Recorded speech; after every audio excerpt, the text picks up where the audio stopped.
All in one local to global విశ్వవ్యాప్తంగా జరిగిన ముఖ్యమైన వార్తలని కవర్ చేయడమే లక్ష్యం. ప్రేక్షకుడికి సమగ్ర సమాచారం అందించాలన్న తాపత్రయం. రాత్రి ప్రైమ్ న్యూస్ చూస్తే చాలు ఎక్కడో ఏం జరిగిందో తెలుస్తుందన్న విశ్వాసం కల్పించడమే మా ఉద్దేశం. అందుకే 20 నిమిషాల్లో 20 వార్తలు. ఇంకెందుకు ఆలస్యం, let's watch the prime news.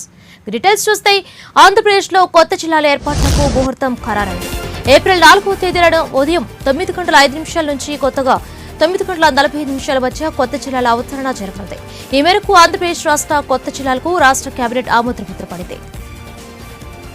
27 జిల్లాల ఏర్పాటుకు వర్చువల్ కు ఆమోదం తెలిపింది కేబినెట్. కొత్తగా పార్వతీపురం వన్యం, అల్లూరి, అనకాపల్లి, కోనసీమ, రాజమండ్రి, నరసాపురం, బాపట్ల, నరసరావుపేట, తిరుపతి, అన్నమయ్య, నంద్యాల, సత్యసాయి, ఎన్టీఆర్, విజయవాడ జిల్లాలు అమల్లోకి రానున్నాయి.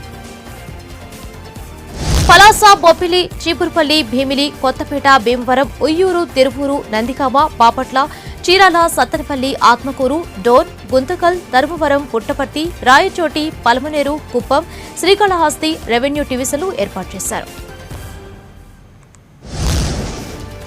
ఏపీలో విద్యుత్ ఛార్జీలు భారీగా పెరిగాయి. టారిఫ్లను విడుదల చేశారు ఏపీపీఈఆర్సీ చైర్మన్ జస్టిస్ సివి నాగార్జునరెడ్డి. 2022-23 ఆర్థిక సంవత్సరానికి సంబంధించి విద్యుత్ ఛార్జీల ఉత్తర్వులను విడుదల చేశారు. కేటగిరీలను రద్దు చేసి 6 స్లాబులను తీసుకొచ్చారు. ధరలు పెంచడం బాధాకరంగా ఉన్నా తప్పడం లేదని ఏపీఈఆర్సీ చైర్మన్ తెలిపారు. 20 ఏళ్ల తర్వాత విద్యుత్ ఉత్పత్తి ఖర్చు పెరిగిపోవడంతోనే ఛార్జీలు పెంచి వినియోగదారులపై భారం మోపాల్సి వచ్చిందని ఈఆర్సీ చైర్మన్ జస్టిస్ నాగార్జునరెడ్డి స్పష్టం చేశారు. 0 నుంచి 30 యూనిట్ల వరకు 45 పైసలు పెంపుదల ఉంటుంది. 31 నుంచి 75 యూనిట్ల వరకు 91 పైసలు పెంచారు. 76 నుంచి 125 యూనిట్ల వరకు రూపాయి 40 పైసలు పెంచారు. 126 నుంచి 225 యూనిట్ల వరకు రూపాయి 57 పైసలు పెంచినట్లు తెలుస్తోంది. 22-23 ఆర్థిక సంవత్సరానికి సంబంధించిన రీటైల్ విద్యుత్ సరఫరా ధరల ఉత్తర్వులు మరియు 2019-20, 2020-21 సంవత్సరాలకు సంబంధించిన రీటైల్ విద్యుత్ సరఫరా ట్రూ-అప్ ఛార్జీలు, అట్లాగే డిస్ట్రిబ్యూషన్ వ్యాపారానికి సంబంధించిన దేశవ్యాప్తంగా కులగణన చేపట్టాలని టీఆర్ఎస్ ఎంపీలు ఆందోళన చేపట్టారు. కులాల వారీగా జనాభా లెక్కలు ఉంటేనే సామాజిక న్యాయం సాధ్యమని ఎంపీ కేశవరావు తెలిపారు. బీసీలకు రిజర్వేషన్లు కల్పించి 4 దశాబ్దాలు దాటిందని తెలిపారు. కేంద్ర ఉద్యోగుల్లో ఓబీసీలు 10% కూడా లేరని చెప్పారు. తాము ప్రస్తావిస్తున్న అంశాలపై కేంద్రం సరిగా స్పందించడం లేదని ఆరోపించారు.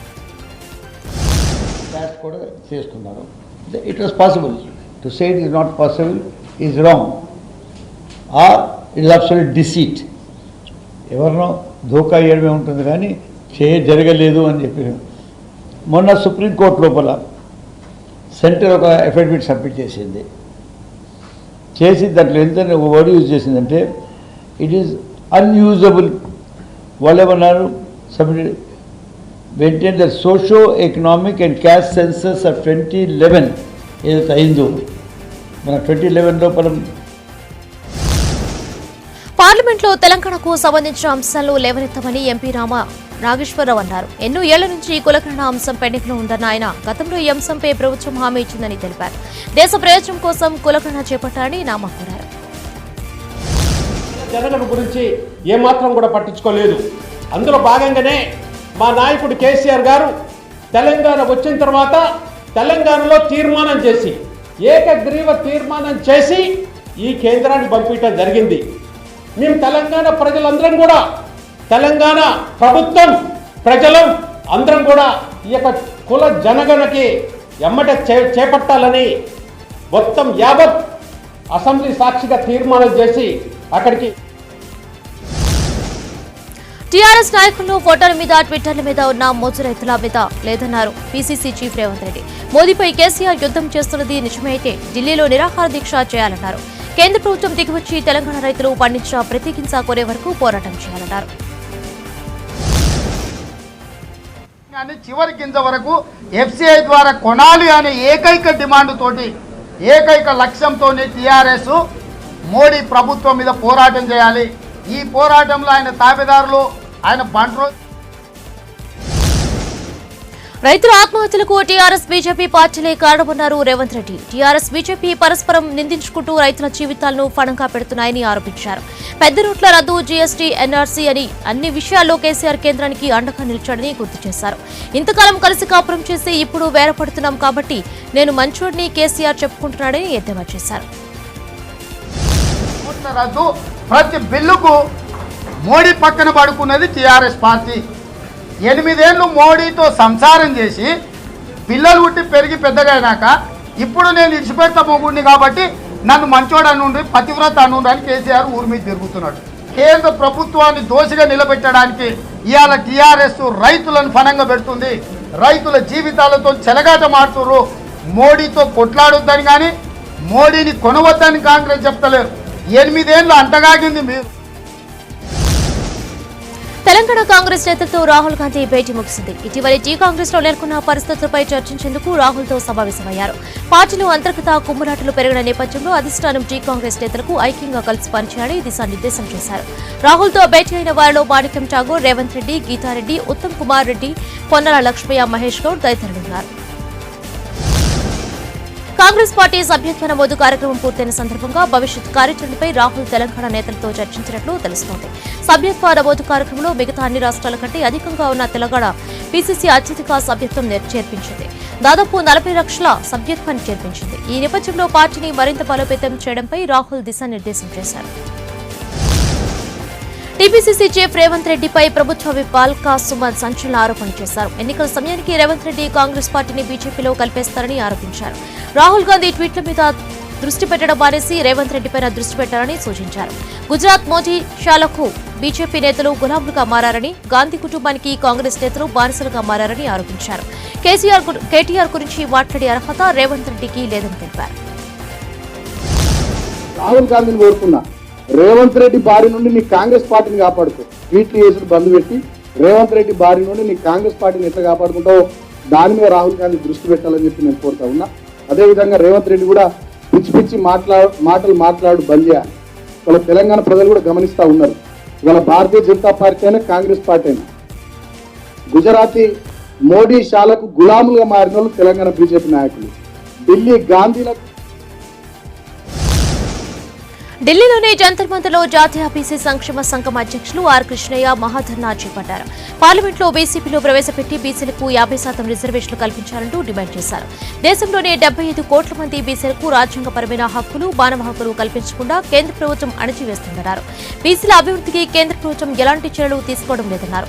పార్లమెంట్ సమావేశాల్లో బీసీపీలు పెట్టకపోతే మిలిటెంట్ తరహా ఉద్యమం చేస్తామని హెచ్చరించారు. బీసీ వ్యతిరేక వైఖరి మార్చుకుని బీసీలకు రాజ్యాంగబద్ధమైన హక్కులు కల్పించాలని డిమాండ్ చేశారు.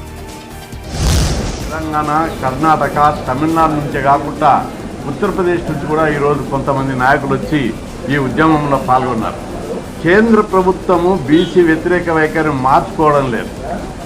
జనగణన పట్టికలో 34 కాలమ్స్ ఉన్నాయి. ఇంకొక కాలం పెడితే ఈ దేశంలో ఎన్ని కులాలు ఉన్నాయి, ఏ కులం ఎంత జనాభా ఉంది, వాళ్ళ రిజర్వేషన్లు ఎట్లా, రిజర్వేషన్ ఈ జనాభా లెక్కలు బీసీలకు కాదు, బీసీ కులాలకు కాదు, ప్రభుత్వానికి అవసరం ఉన్నాయి కులగణన లెక్కలు. కానీ పెట్రోల్ డీజిల్ ధరలపై మాట్లాడిన టీడీపీ నేతలు కరెంట్ ఛార్జీల పెంపు మాట్లాడతారా అని ఏపీ డిప్యూటీ సీఎం నారాయణస్వామి ఆగ్రహం వ్యక్తం చేశారు. చంద్రబాబు ముందు కేంద్రంపై పోరాడాలని ఎద్దేవా చేశారు. 14 సంవత్సరాలు సీఎం ఉన్నప్పుడు ఎన్టీఆర్ కు భారతరత్న ఇవ్వాలని డిమాండ్ చేయలేదని, అలాంటి చంద్రబాబు ఎలా ఎన్టీఆర్ వారస్ట్ అవుతాడని ప్రశ్నించారు. దమ్ముంటే కొత్త పార్టీ పెట్టి ఎన్నికలలో గెలిచి సత్తా చాటాలని నారాయణస్వామి సవాల్ చేశారు. లోకేష్ వార్డు మెంబర్గా కూడా గెలవలేరని విమర్శించారు. మంత్రి కొడాల్దానిపై టీడీపీ 50 కోట్ల నుంచి 100 కోట్లు తీసుకుంటున్నాడు.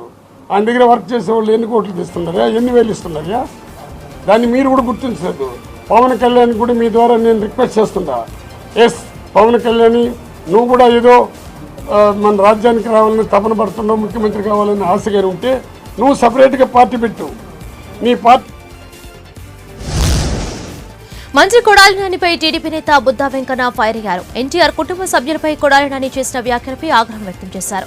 టీడీపీ అధికారంలోకి వస్తే ఎన్టీఆర్ తనయులు జైలుకు వెళ్తారు అనడంపై మండిపడ్డారు. కొడాలి నానికి ఎన్టీఆర్ కుటుంబంపై విమర్శలు చేసే స్థాయి లేదని విమర్శించారు. చంద్రబాబుపై కొడాలి నాని చేసే ప్రతి విమర్శకు తాను సమాధానం చెబుతానన్నారు. తనతో చర్చకు రావాల్సిందిగా కొడాలి నానికి బుద్దా వెంకన్న సవాల్ విసిరారు. మాట మాటకి ఎన్టీ రామారావు గారు క్లాస్మేట్ లాగా మాట్లాడుతావు. అందుకని నేను కూడా మనం చెప్పావు గంటకి పెట్టుకుందామని, ఒక ఏరియా ఫిక్స్ చేసుకుందాం. నువ్వు చంద్రబాబు గారి గురించి మాట్లాడే ప్రతి ఒక్క మాటకి నేను సమాధానం చెప్తా. బీజేపీ చెప్పేదొకటి చేసేదొకటి అని ఏపీసీసీ అధ్యక్షుడు శైలజనాథ్ అన్నారు. పెట్రోల్ డీజిల్ ధరను విపరీతంగా పెంచేస్తుందని మండిపడ్డారు. ఎన్నికల ముందు అసలు పెంచకుండా ఇప్పుడు పెంచడం మోసం చేయడమేనన్నారు.